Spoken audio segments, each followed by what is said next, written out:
అంటే ఇది 2, 3 hours process కాబట్టి ఆల్రెడీ మీ ఆఫీస్ స్టాఫ్‌కి కాకుండా వచ్చిన స్టూడెంట్స్‌కి కానియండి, స్టూడెంట్స్ కోసం వెనకాల వచ్చిన పేరెంట్స్‌కి కానియండి, ఫుడ్ కూడా మీరు రెడీ చేస్తారు, పెడతారు అని విన్నాను. Which is very good idea యాక్చువల్‌గా. స్టూడెంట్ మన ఆఫీస్‌కొస్తే అతను ఆ 2-3 అవర్స్ మొత్తం ప్రాసెస్ అంతా చేసుకొని, ప్రశాంతంగా లంచ్ చేసుకొని, వెళ్ళే విధంగానే ఈ ఆఫీస్ అంతా సెటప్ చేసి ఉంచాం మనం ఆల్రెడీ.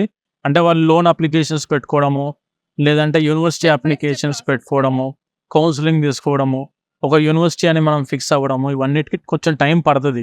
ఆబ్వియస్‌గా లంచ్ కావాలని చెప్పి దగ్గర దగ్గర ఉన్న రెస్టారెంట్స్‌కి వెళ్ళేదానికంటే, మనం ఒకటే ప్లేస్‌లో ఇందాక మీరన్నట్టు వన్ స్టాప్ సొల్యూషన్ అనేది దొరకాలి అని అంటే మాత్రం, ఇది కూడా ప్రొవైడ్ చేస్తే స్టూడెంట్ ప్రశాంతంగా, హ్యాపీగా లంచ్ చేసుకొని వాళ్ళు ఏ టైంకైనా రానివ్వండి. మధ్యాహ్నం 12:00 నుంచి ఈవినింగ్ 7:30 వరకు ఇది అవైలబిలిటీలో ఉంటది. లంచ్ ఉండిద్ది. ఇప్పుడు మళ్ళా 5:00కి టీ స్నాక్స్ వస్తాయి. టీ, కాఫీ స్నాక్స్ వస్తాయి. అండ్ నైట్ డిన్నర్ ఉండిద్ది. స్టూడెంట్ ఏ టైంకి వచ్చినా కూడా ఇక్కడ ఫుడ్ అవైలబిలిటీలో ఉంటది. ఎన్నిసార్లైనా రావచ్చు. అతను ప్రశాంతంగా కడుపు నిండా హ్యాపీగా తిని, అతను ఆయన వర్క్ చేసుకొని ప్రశాంతంగా అందరితోని కలిసి, ఆ తర్వాత ఒక్కసారి బయటికెళ్ళారంటే, బయటికి ఆఫీస్ నుంచి బయటికెళ్తారంటే ఓకే.